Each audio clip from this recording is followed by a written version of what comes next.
¿Qué es para nosotros una circunferencia trigonométrica? Es un conjunto de puntos que están en el plano, pero donde todos ellos equidistan una unidad del origen de coordenadas.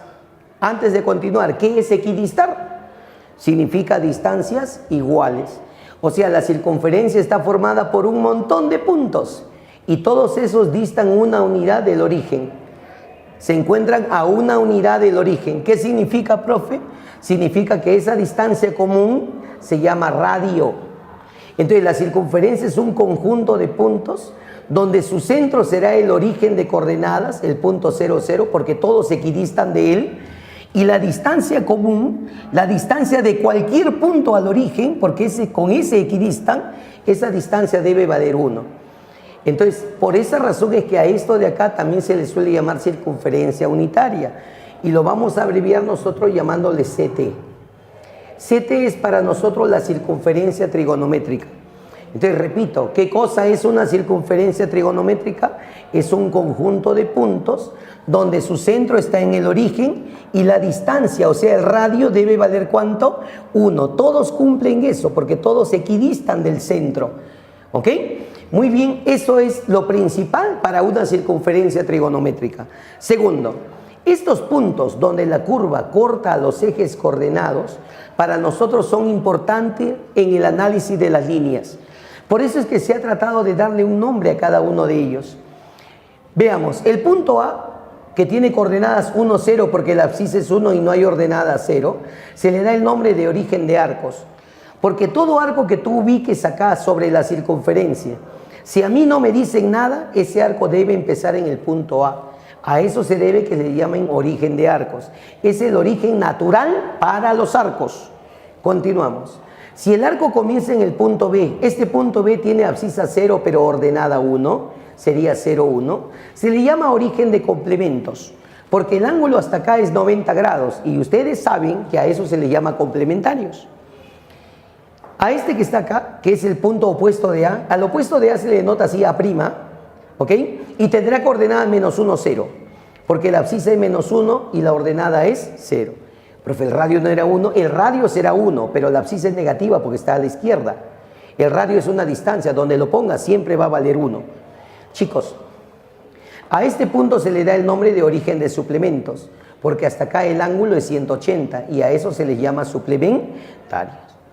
Este punto, que es el opuesto de B, a este se le pone coordenada 0, menos 1, porque no tiene abscisa y su ordenada es menos 1, hacia abajo una unidad. Profe, ese no tiene nombre. No es que no tenga nombre, sino que no se les ha podido dar un nombre como a esos, que sí le hemos dado un nombre en particular, porque nosotros sabemos que hay ángulos complementarios, suplementarios, pero el ángulo hasta acá es 270. Y cuando los ángulos suman 270 no hay un nombre para esos ángulos. Y por eso es que a este puntito no se le pudo dar un nombre como a estos que sí se le pudo. Pero no estaría bien ponerle el sin nombre, ¿no? Simplemente no se le denota de no se le llama de ninguna forma. Ya está, continuamos. Profe, mi libro dice sin nombre, sí, ya me di cuenta. Hay libritos que hay que votar también. Voy a aplicar acá la teoría. Se sabe por definición que la distancia de este punto a este punto es el radio. La distancia del punto P al centro es el radio. Distancia entre dos puntos, eso lo hemos visto en geometría analítica. Eso se calcula así, como la raíz cuadrada de la diferencia de abscisas cuadrado más diferencia de ordenadas cuadrado.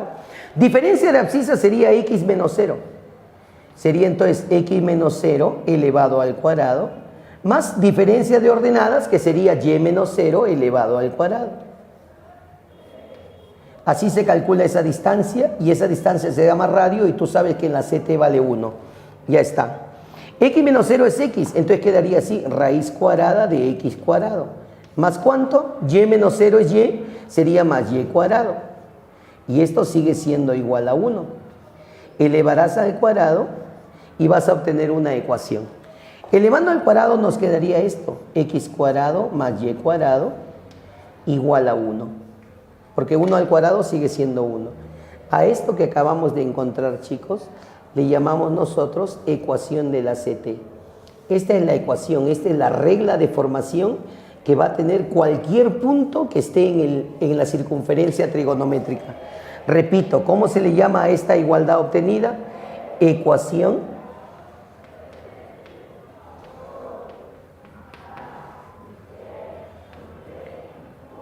de la CT, de la circunferencia trigonométrica.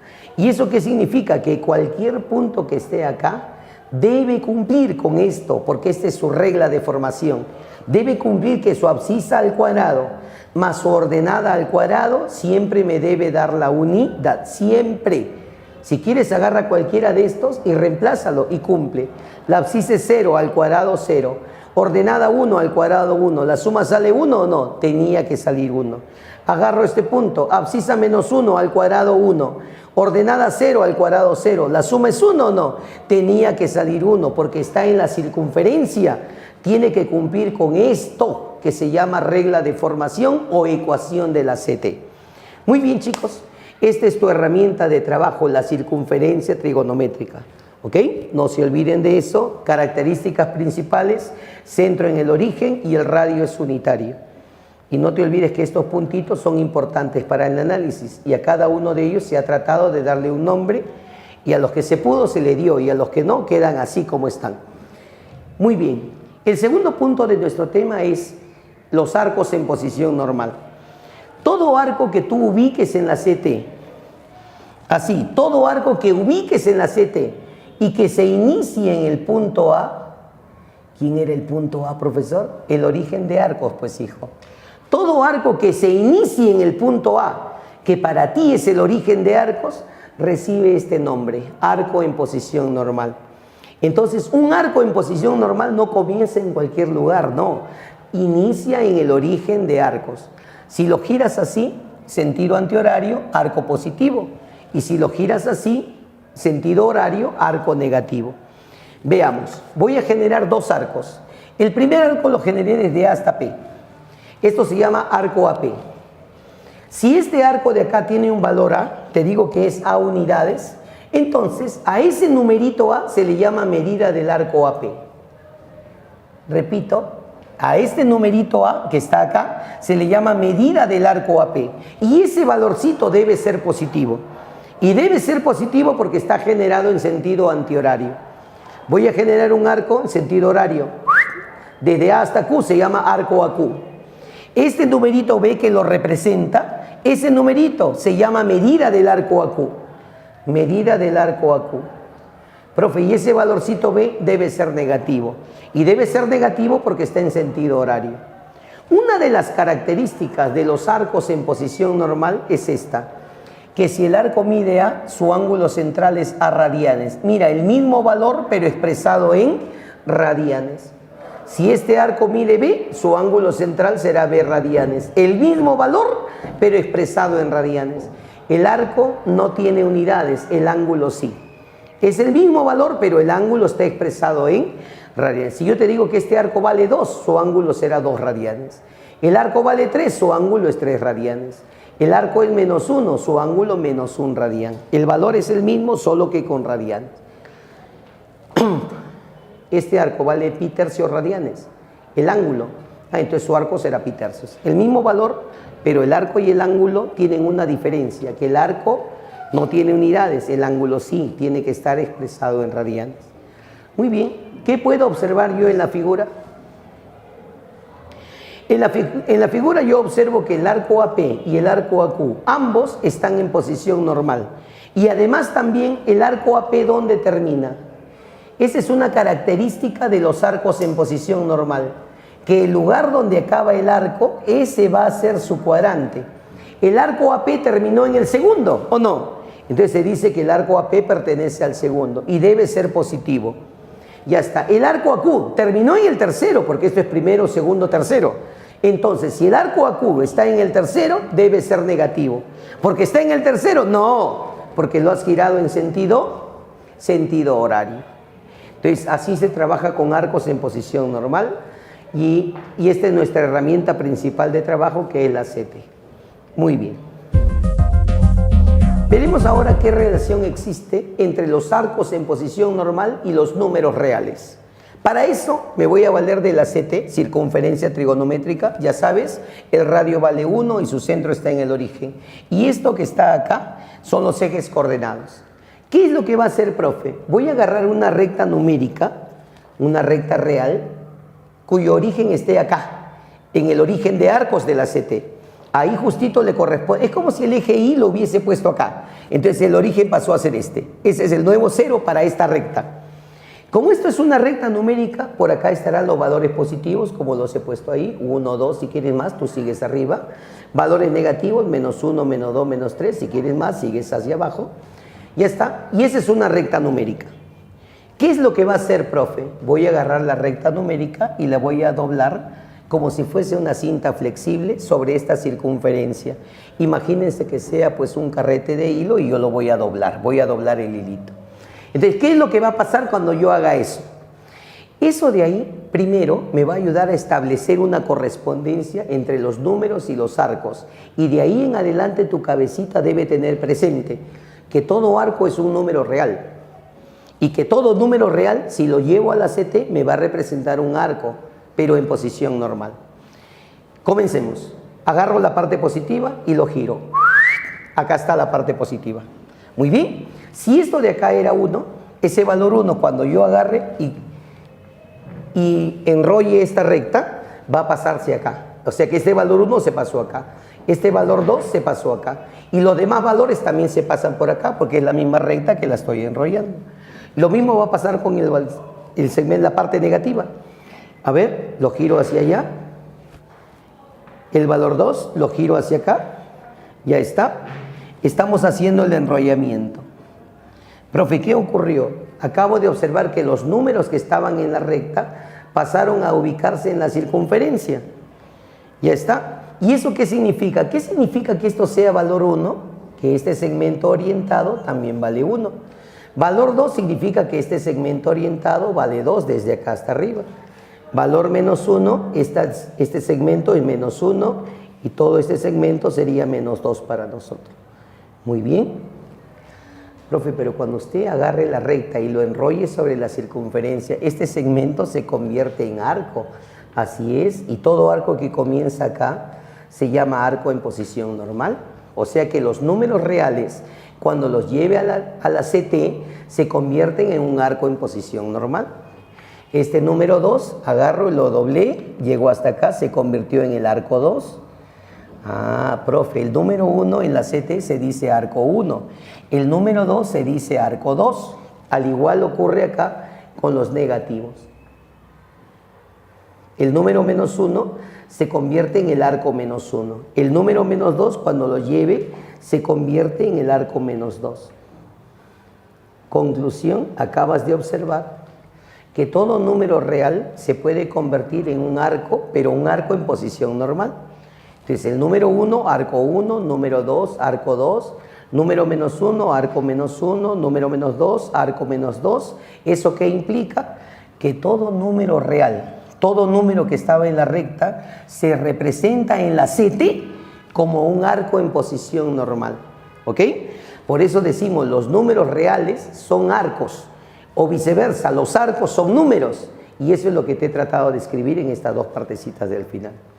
Todo número real nos representa en la CT un arco en posición normal.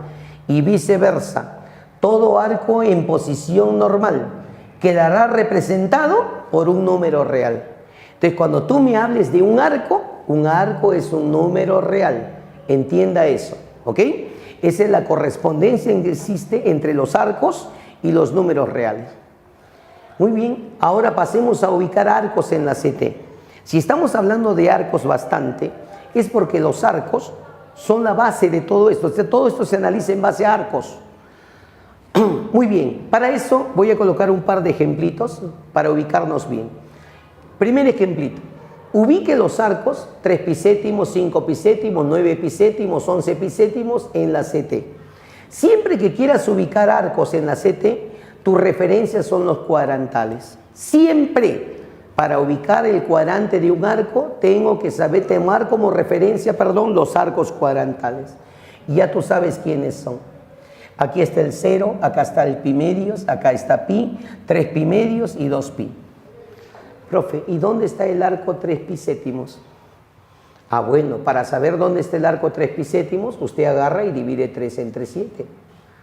Ah, eso va a salir 0,4, profe, aproximadamente.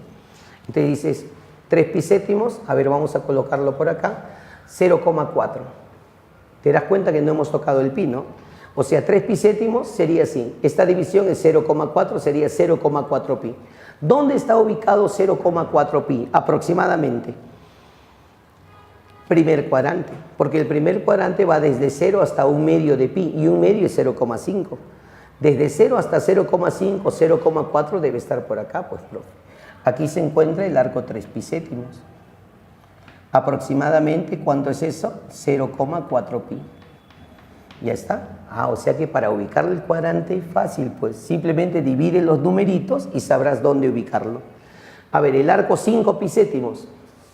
Divido 5 entre 7.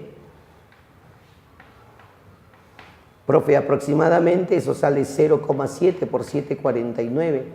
Ya, sale aproximadamente 0,7.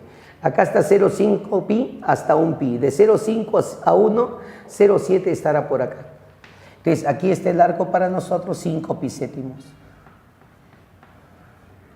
Aproximadamente, ¿cuánto es 5 pi séptimos? 0,7 pi. ¿Algún problema con eso? Esperemos que no. Entonces vas ubicando los arcos según en el cuadrante que le corresponde. 9 pi séptimos, divido 9 entre 7. Entonces sería así, 9 entre 7. No toques a pi, ¿eh? Profe, no lo toques. A ver, divides 9 entre 7. 1, resto quedaría 2. Bajo un 0, 1,2 aproximadamente. Profe, entonces 9 entre 7 sale 1,2. Esto es 1,2 pi. A ver, 1,2 está por acá, porque acá está 1 pi y acá está 1,5 pi. 1,2 debe estar por acá. Por acá estaría 9 pi séptimos. Eso aproximadamente es 1,2 pi. Profe, es al toque, claro, pues no vas a estar pasando a grados, ¿no? Se van a matar. A ver, el 11 pi séptimos, divido 11 entre 7. 11 entre 7, no toques a pi, ya te dije, no lo toques. Sería así, 1, 7 por 1, 7 y resto quedaría 4. Bajo un cerito y sería el coma, ¿no? Sería 5, 1,5 y un poquito más. 7 por 5, 35. Quedaría 5, quedaría 5, 5, no, 5, 7. Sale 1,57 aproximadamente. Profe, esta división sale 1,57 pi. Si acá es 1,5 y acá es 2, 1,57 estará por acá. Entonces aquí estaría el ángulo 11 pi séptimos. Aproximadamente 1,57 pi. Es un poquito más de 1,5, pero y un poquito más ya estás en el cuarto cuadrante. Y así se ubica arcos en la CT. No necesariamente tienes que estar pasando a grados como loquito, siempre todos los valores. No, hay que tener un poquito de cuidado, ¿ya? Muy bien, continuando entonces con esto, diremos lo siguiente. Profe, ¿y qué pasa con los arcos que están abajo? Te he puesto como ejemplo, ubica ahora los arcos 1, 2, 3, 4. Profe, pero esos son números. ¿Y qué tiene? Ya hemos visto ahorita que todo número real es un arco en la circunferencia trigonométrica. Entonces, ubícame estos arcos. La única diferencia entre estos y los de arriba es que estos arcos no tienen pi, los de arriba sí tenían pi. ¿Y qué va a hacer, profe, cuando el arco no tiene pi? Fácil, tus referencias siempre son los cuadrantales. Lo único que haces, como ahora ya no debe haber pi, reemplazas el valor de pi, pues. El pi para nosotros es 3,14, entonces acá ya no le llamo pi, le llamo 3,14. Arriba era pi medios, la mitad de 3,14, 1,57. Abajo es 3 pi medios, sería pi medios, ¿qué es esto? Por 3, multiplícalo por 3 y te sale esto, 4,71. Y cuando des la vuelta sería 2 pi, y 2 pi es el doble de 3,14, o sea 6,28. En base a esto ya puedes ubicar esos arquitos. El arco que vale 1 significa que está por acá, porque este es 1,57. Profe, ¿y qué significa que ese arco sea 1? Que toda esta distancia, no todo este arco, todo esto vale 1. Porque tú sabes que todo arco empieza acá, pues. Ya no te van a estar poniendo todo eso. De frente te van a poner el punto final nada más. Se sobreentiende dónde empiezan los arcos. El arco que vale 2 debe estar por acá. El arco que vale 3 debe estar por acá, porque acá es 3,14, el arco 3 es un poquito menos. El arco que vale 4 tiene que estar por este lado de acá. Entonces por acá vamos a poner el arco que vale 4. El arco que vale 5 debe estar por acá, mayor que 4,71, por acá estará el arco que vale 5, pero menor que 6,28. Y el arco que vale 6 lo ubicaré por acá. Acabas de ubicar los 6 primeros arcos que están en posición normal. Profe, un ratito, ¿y por qué puso el arco 2 un poquito más arriba que el arco 1? No es que el profe lo ponga porque le da la gana, es porque todo tiene un significado. Si tú necesitas precisión, tienes que saber guiarte. ¿Por qué lo he puesto más pegadito a esto? Por distancias. De acá hasta acá es 0,57 y de acá hasta acá es 0,40. Este está más cerquita, pues 0,43. Este está 0,57, está más lejitos. Uno se ubica así. Pregunta, ¿quién está más cercano al eje X? ¿El arco 3 o el arco 6? Fíjate, de acá hasta acá 0,14, de acá hasta acá 0,28.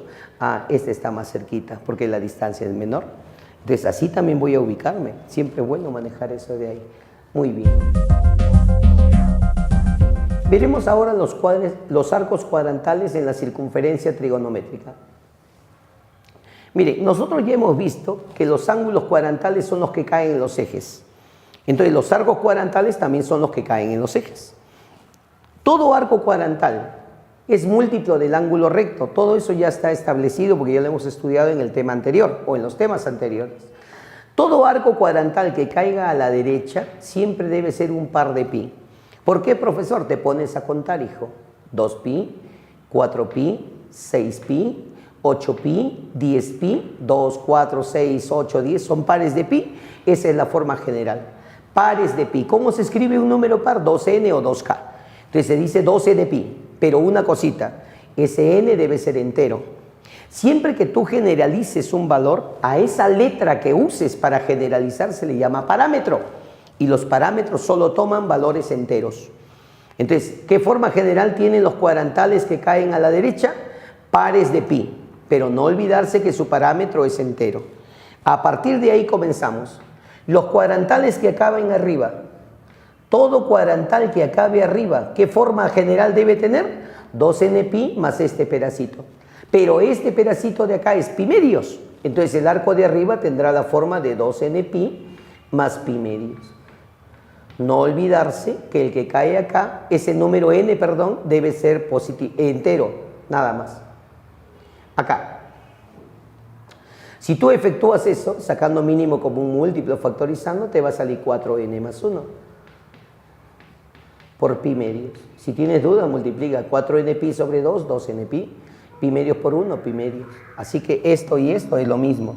Lo que pasa es que a veces uno no se acuerda formas generales, acuérdate más sumando. Profe, acá es 2n pi, esta es la clave de todo, ¿eh? Si este no sabes, estás en problemas. Profe, 2n pi más pi medios. El que cae acá, profe, sería 2n pi más pi, pues. 2n pi más pi, le factorizo el pi y quedaría 2n más 1 por pi. Ya está. Eso significa 2n pi más pi, solo que ya está factorizado. Continuamos entonces. A ver, el arco cuadrantal que cae aquí abajo tiene la forma de 2n pi más todo esto que vale 3 pi medios. Se escribe así, 2n pi más 3 pi medios. Si tú factorizas, sumas, restas, quebrados, te va a salir 4n más 3 por pi medio. Ya está. Y esa es la forma general que tienen los cuadrantales en cada uno de los sitios. ¿Correcto? Muy bien. Son 4 posiciones para los cuadrantales. Ahí tienen las 4 formas que deben tener en cada uno de los lugares. Los pares de pi están a la derecha. Impares de pi, ¿esto se llama impar o no? Impares de pi a la izquierda. Y en el eje Y, 2n pi más pi medios o 2n pi más 3 pi medios. Esto significa múltiplo de 4 más 1 por pi medios y esto significa múltiplo de 4 más 3 por pi medios. Ahora, los cuadrantales también los puedo tomar por ejes. Si un cuadrantal cae en el eje X, no importa cómo hayas girado, si cae en el eje X ya tiene una forma general. ¿Y cuál es la forma general, profe? La forma general, cuando caigas en el eje X, debe ser múltiplo de pi. Todo cuadrantal que cae en el eje X es un múltiplo de pi, se le escribe así, n pi o k pi. No te olvides que esa letra n se llama parámetro y que solo puede tomar valores enteros. Profe, pero ¿por qué n pi? Ponte a contar. Cuando de algo no te acuerdes, póngase a contar. 0, pi, 2 pi, 3 pi, 4 pi, 5 pi, 6 pi. Ah, van de pi en pi. Eso se llama múltiplo de pi, muchacho. ¿Correcto? Listo. ¿Qué pasa si el cuadrantal cae en el eje Y? Si el cuadrantal cae aquí en el eje Y, entonces ya no es un múltiplo de pi. Debe ser un múltiplo impar de pi medios. Profe, ¿por qué impar de pi medios? No te olvides que cada cuadrante vale pi medios. Si te olvidas de algo, te dije, ponte a contar. Todo ángulo que cae acá debe ser un impar de pi medios. 2n más 1 por pi medios. Esa es su forma general. Profe, ¿cómo me voy a poner a contar? Cuenta, pues, hijo, así. ¿Tú qué crees? ¿Que eso cómo lo han deducido? Son expertos, amaneció y me soñé que debe ser así. No, las cosas son de este tipo. A ver, mira, si cae arriba, el ángulo sería pi medios. Cuando caigas abajo, sería 3 pi medios. Si regresas arriba, sería 3 pi medios, 4 pi medios, 5 pi medios. Ya está. Si regresas abajo, 5, 6 pi medios, 7 pi medios. Ah, profe, esos cuadrantales que caen aquí siempre tienen pi medios. Pi medios por un impar, mira, pi medios por 1, pi medios por 3, pi medios por 5, son impares por pi medio. Ahí está, mira, impares por pi medio. No hay que ser un genio para aprender esto, simplemente hay que ser astuto. Ustedes tienen que sumar. Cuando no sepan algo, pónganse a contar. Esa es la base de todo esto. En este capítulo tú no vas a ver ni una fórmula, porque todo lo tienes que deducir. Por eso es uno de los más odiados. No estamos muy acostumbrados a hacer, más que nos digan cuál es la fórmula para reemplazar. Y un examen ya no está haciendo así mucho. Ya hay que tener cuidado con eso, hay que reacostumbrarse a ver las cosas.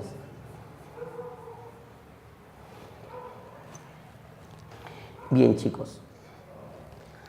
Ahora vamos a ver, entrando ya a lo que nosotros necesitamos. Primero nos hemos preparado viendo todos los elementos que voy a necesitar. La CT, cómo funciona la CT, qué cosa es un arco en posición normal, cómo se puede ubicar un arco y los cuadrantales. De esto, por favor, prohibido, olvídate tu nombre si quieres, pero de los cuadrantales jamás te olvides, porque esa es tu regla para todo lo que vayas a ver en trigonometría. Muy bien, vamos a calcular ahora las razones trigonométricas, pero de arcos en posición normal. O sea, en la circunferencia trigonométrica. Mira, tú sabes que si para mí el arco es teta, su ángulo es teta radianes, ¿correcto? Resulta que estos dos tienen la misma abertura. Y por tener la misma abertura tendrán las mismas razones. Y esa es la propiedad que se establece acá. Si quieres razones de un arco, será igual a las razones de su ángulo central. El arco y su ángulo central, repito, tienen la misma abertura. Por eso es que las razones no van a cambiar, permanecen constantes. Mientras la abertura no cambie, no cambian las proporciones, no cambian las razones. Por eso se dice, razones del arco y razones de su ángulo central siempre serán iguales. Acá está escrito eso. Razones del arco igual razones de su ángulo central. Si para mí el arco es teta, su ángulo central, ¿quién es? Si mi arco es teta, su ángulo central, ¿quién es? Ah, teta radianes, profe. ¿Cuándo se aplica esta propiedad? Esta propiedad se aplica cuando estés calculando razones de arcos. Profe, ¿y cómo yo me voy a dar cuenta que lo de adentro es un arco? Porque adentro también hay ángulos. Ah, fácil, pues es que los arcos, ya vimos, no tienen unidades. Los arcos son valores numéricos, en cambio los ángulos sí. Y en este capítulo los ángulos deben estar expresados en radianes. Como ejemplo de esto, un par de aplicaciones. Supongamos que le digo, quiero calcular, chicos, el seno de 30. ¿Qué es lo primero que el alumno piensa? En su amigo. Perdón, en un medio. Seno de 30 vale un medio. Ah, cuidado, eso no es así. Profe, ¿usted me enseñó? No. El profe te dijo, seno de 30 grados vale un medio. Acá dice 30 grados, no. Entonces no vale un medio. Ahí dice seno de 30. ¿Y qué significa? Que ese 30 no es ángulo, es arco, pues, porque no tiene unidades. Entonces, ahí te están preguntando seno del arco 30. El seno del arco 30, ahí le aplicas la regla. Será igual al seno de su ángulo central. Y si mi arco vale 30, ¿cuánto será su ángulo central? 30 radianes. Esa es la aplicación de la propiedad. Esto es arco, esto ya no. ¿Qué cosa es esto? Esto se llama ángulo y para nosotros es su ángulo central, el que le corresponde. Ya está. Entonces, ¿cuándo se aplica la regla? Cuando calcule razones de arcos. ¿Cómo me doy cuenta que es un arco? Porque no tiene unidades. Muy bien, sigamos. Segundo ejemplito, un parcito es suficiente. Quiero calcular tangente de pi cuartos. Profe, ese pi cuartos no tiene unidades, entonces significa que ese pi cuartos para ti es un arco. Y te están preguntando la tangente del arco pi cuartos. ¿Y cuánto es eso, profe? La tangente del arco, si mi arco es pi cuartos, su ángulo es pi cuartos radianes. Será igual a la tangente de su ángulo central, que es pi cuartos radianes. ¿Listo? Esto se llama ángulo central.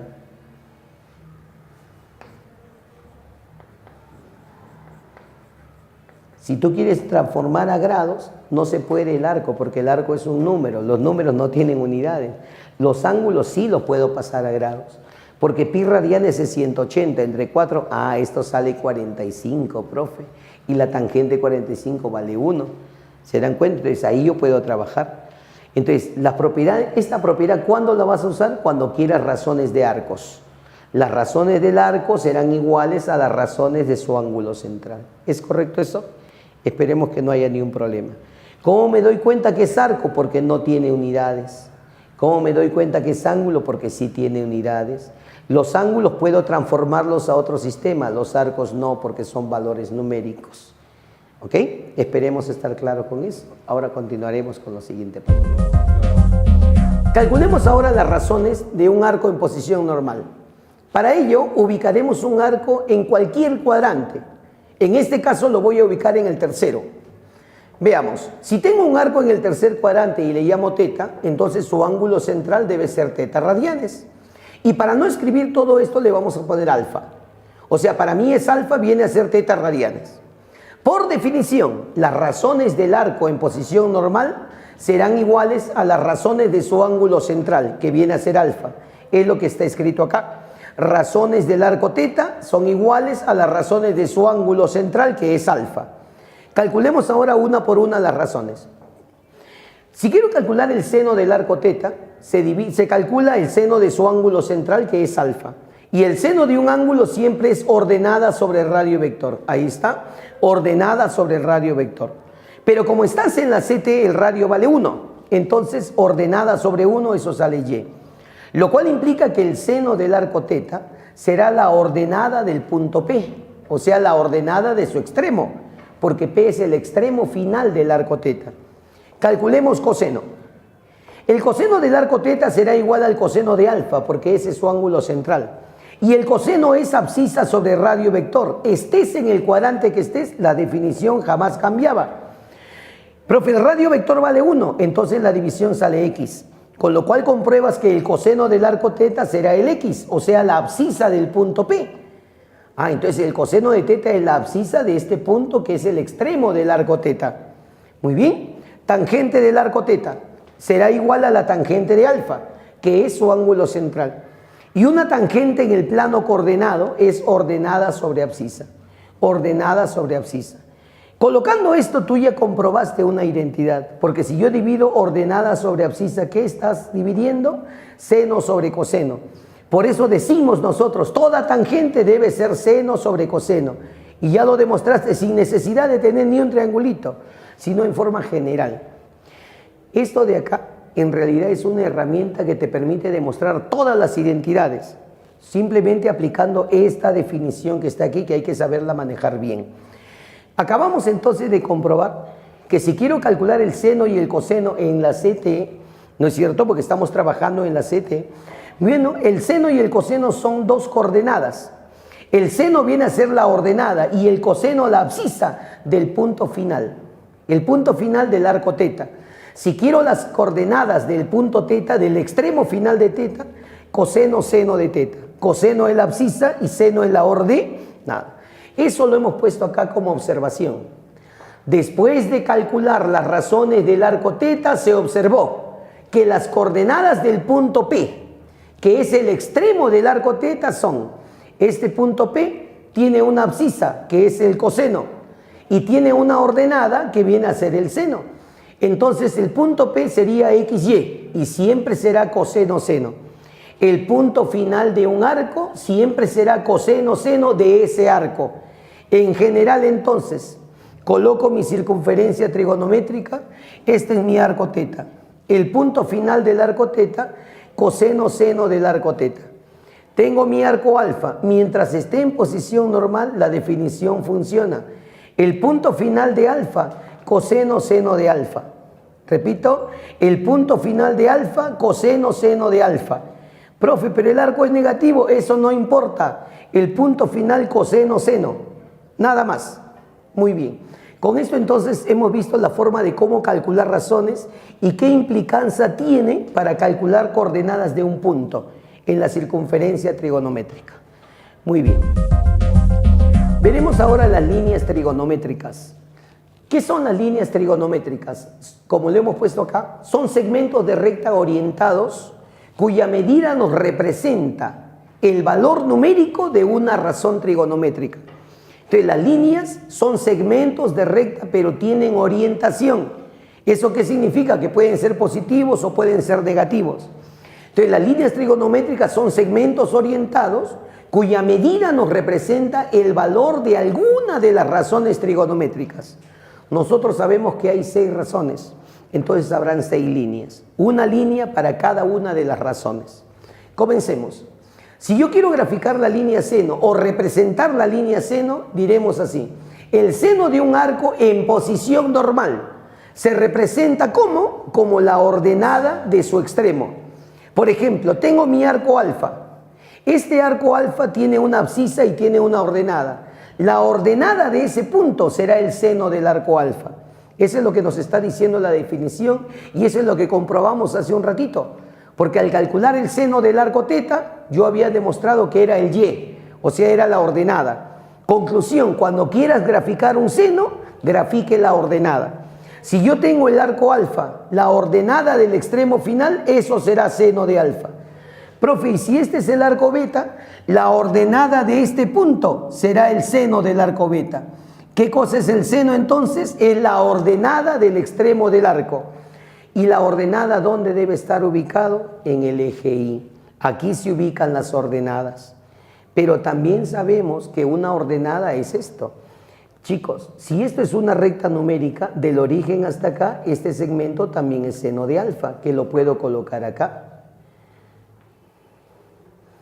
Por eso también decimos, esta línea vertical también me representa el seno y está bien, y este es un segmento positivo, porque toda ordenada hacia arriba es un valor positivo. Profe, este segmento vertical es igual a esta, y esta distancia es seno de beta. Esto también sería seno de beta. Son segmentos orientados, entonces tiene signo y es un signo negativo. Conclusión: hay 2 formas para representar al seno. O bien lo tomas como un valor en el eje, porque si son ordenadas son valores en el eje, pero también el seno, la ordenada, es una vertical, porque las ordenadas también son segmentos verticales. Si lo quieres ver como segmentos, tienen dirección. Por consiguiente, me tienes que indicar su signo. Este seno es positivo, este seno es negativo. Se coloca así. Si tú me quieres decir seno positivo, se escribe así. ¿Qué significa seno con un más? Abajo o arriba, no importa. Esto significa que los valores del seno son positivos.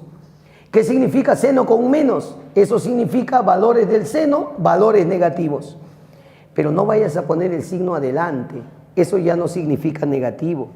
¿Qué significa decir menos seno?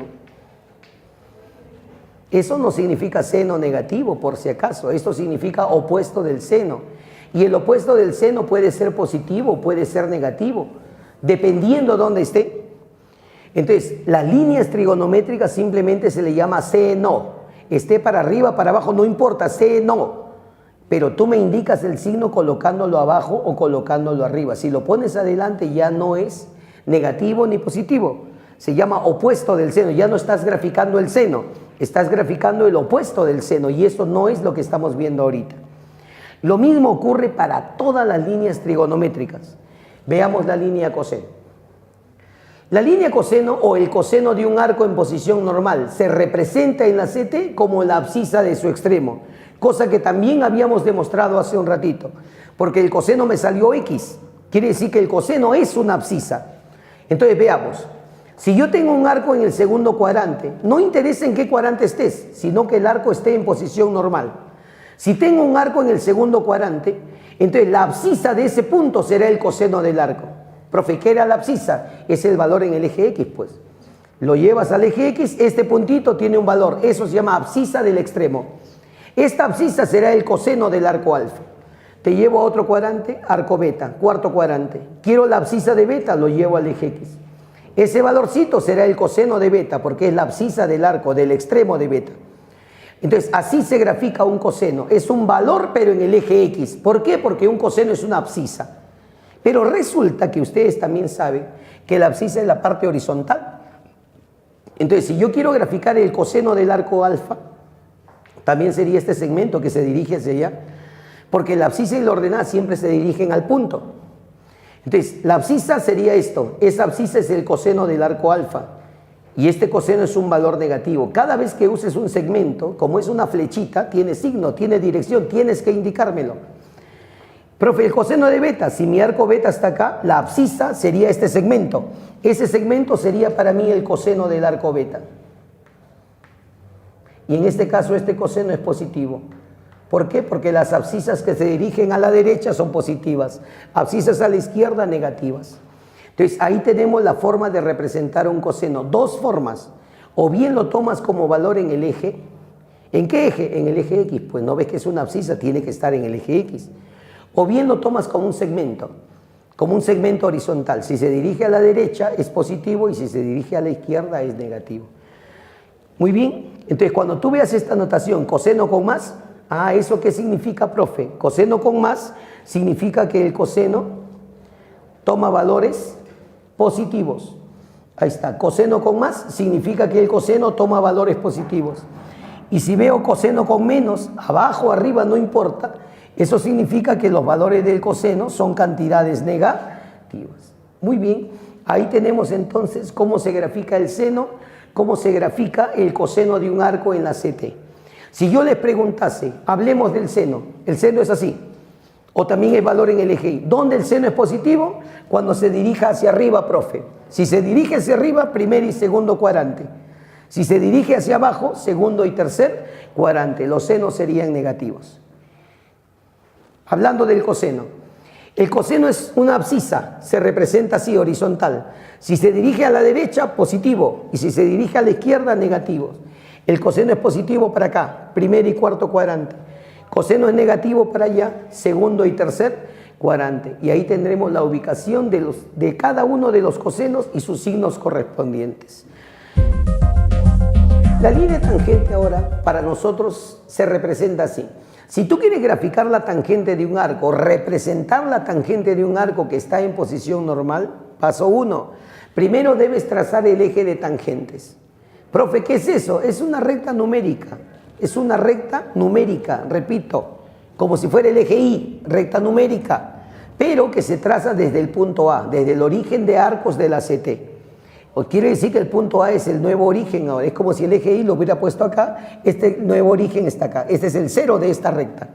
Muy bien, una vez que colocas el eje de tangentes, agarras el radio que pasa por el extremo del arco y este radio lo prolongas hasta que corte al eje. Una vez que el radio corta el eje en un puntito, a este puntito le corresponde un valor en la recta. Ese valor que le corresponde es la tangente del arco alfa.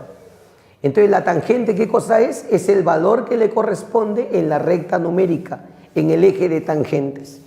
Muy bien, y ese valorcito se determina prolongando el radio. Estés en el cuadrante que estés, la teoría no va a cambiar, es la misma. Por eso te voy a llevar ahora a otro cuadrante, arco beta, segundo cuadrante. Profe, es negativo, no interesa. Mientras esté en posición normal, la teoría va a funcionar igual. ¿Cómo se grafica, profe, la tangente del arco beta? Agarras el radio que pasa por el extremo, este sería el radio, y lo prolongas. Profe, por ahí no, dime por qué. Porque si lo prolongas por acá, se aleja del eje, no lo voy a cortar. Entonces prolongas por el otro lado. La definición dice prolonga el radio, pero no te ha dicho ni para un lado ni para el otro. La idea es prolongar hasta que cortes al eje. Entonces, sentido común para llegar a cortar. Por allá te alejas, no vas a cortar, tiene que ser por acá. Una vez que cortas al eje, ese valorcito que le corresponde en la recta será la tangente del arco beta. Entonces, esto será tangente de beta. Listo.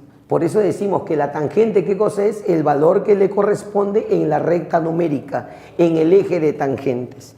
Y por teoría, nosotros ya sabemos que si este puntito es tangente, este segmento que va desde el origen hasta ese punto, también será la tangente, coincide con el valor que le corresponde. Este segmento será positivo porque está dirigido hacia arriba.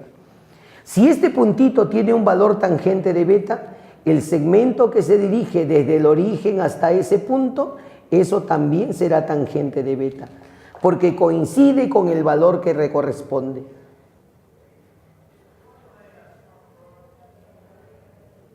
Valor negativo. ¿Por qué, profe? Porque está dirigido hacia abajo. En conclusión, para que tú puedas graficar la tangente, el radio debe cortar al eje. Profe, ¿y qué pasa si el radio no corta el eje? Entonces no hay tangente, pues. Repito, la tangente, ¿qué cosa es? El valor donde el radio cortó al eje. ¿Qué pasa si el radio no corta el eje? Entonces no hay tangente. Dígame entonces, ¿cuándo no hay tangente? Cuando el radio no corte al eje. Ahí no habrá tangente. ¿Cuándo ocurre eso? Cuando un segmento no corta esta recta. Eso va a ocurrir cuando el segmento y la recta sean paralelos. ¿Y eso dónde va a ocurrir? Acá. Cuando tú veas que el arco esté acá, por más que tú prolongues estos radios, jamás cortarás al eje porque se convierten en paralelos. Profe, y si no se cortan, ¿qué significa? Que aquí y aquí no hay tangente. Jamás lo vas a poder calcular porque ni uno de estos corta al eje. Y si no corta al eje, ni uno de esos tiene tangente. Se escribe así. Para este puntito, para este arco, que en este caso es 90 grados, se dice no existe la tangente. Así se escribe, no existe tangente de ese arco. ¿Correcto? Igual acá. Este tampoco tiene tangente porque el radio es paralelo con esta recta. Entonces escribiremos no existe tangente. Esta es la forma de escribir. Listo. Ya está. Línea tangente. Veamos ahora su línea gemela, que se llama línea cotangente. Profe, la cotangente de un arco, ¿cómo se grafica en la CT? Es algo similar a la tangente. La única diferencia es que la tangente está en esta recta vertical y la cotangente acá, en esta recta horizontal. Por ejemplo, línea cotangente. Para representar la cotangente de un arco en posición normal, trazaremos primero el eje de cotangentes. Profe, ¿qué es eso? Esta recta. La recta numérica que pasa por el punto B y que es tangente a la CT, a esa le llamamos eje de cotangentes. Es una recta numérica, repito, tangente a la CT, pero trazada desde el punto B, que para nosotros ya no se llama origen de arcos, se llama origen de complementos. Muy bien, ya tracé mi recta. Ah, profe, es como si fuera el eje X, ¿no? El eje X lo puse arriba. ¿De acuerdo? Háganse una idea. Entonces el origen va a estar acá. Este va a ser el 0 para esta nueva recta. Una vez que trazas el eje de cotangentes, se hace esto. Agarras el radio que pasa por el extremo y lo prolongas. ¿Hasta dónde prolongo, profe? Hasta que cortes al eje en un puntito. El valor donde cortas, ese valorcito será la cotangente del arco alfa. Ya está. Entonces la cotangente, ¿qué cosa es? El valor que le corresponde en esta recta, en el eje de cotangentes. Estés en el cuadrante que estés, la definición no cambia. Diremos así, profe, acá le voy a poner un arco beta. Prolongo por acá, por ahí no, profe, se está alejando, no va a cortar, por el otro lado prolongas. Una vez que cortas al eje, ¿qué cosa es lo que va a ocurrir? Una vez que corto al eje, repito, ¿qué cosa es lo que va a ocurrir? Simplemente que este puntito de acá, el valor que le corresponde a este puntito, sería la cotangente del arco beta. ¿Listo? Y así se representa la cotangente, ¿no? El radio se prolonga hasta cortar. El radio se prolonga hasta cortar. Ya tengo la cotangente. Continúo. Esto significa que del origen hasta ese punto, ese segmento dirigido también vale cotangente de alfa. Y en este caso es un valor positivo porque está dirigido hacia la derecha.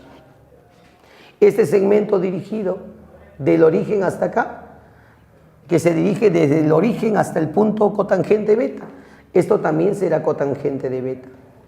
El segmento que está dirigido desde el origen, el segmento que va desde el origen hasta un punto, siempre coincide con el valor que le corresponde a ese puntito. Y esto de acá es negativo porque está dirigido hacia la izquierda. Ahí tienes entonces cómo se grafica la cotangente, dos formas, o como valor en el eje o simplemente como segmento. ¿Ok? Muy bien. Ahora, quiere decir esto que cuando tú quieras calcular la cotangente, el radio debe cortar al eje. ¿Qué ocurre si el radio no corta al eje? Entonces no hay cotangente. Profe, ¿y cuándo ocurre eso? Cuando este radio y esta recta se conviertan en paralelas. Y eso va a ocurrir acá, cuando el arco esté acá, en el eje X. Porque cualquiera de estos radios que tú prolongues son paralelos con el eje de cotangentes. Y si son paralelos no habrá intersección. Profe, y si no lo intersecta, entonces no hay cotangente. Pues no ves que la cotangente es el valor donde se intersectan. Si no hay intersección, no hay cotangente. Conclusión, no existe cotangente acá y no existe cotangente acá. Escribiremos eso así. No existe cotangente para este arco y no existe cotangente para ese arco. Para todo el resto sí habrá una cotangente, pero para ellos no. ¿Ok? Entonces ya vimos, chicos, las 4 líneas principales. Falta un par más.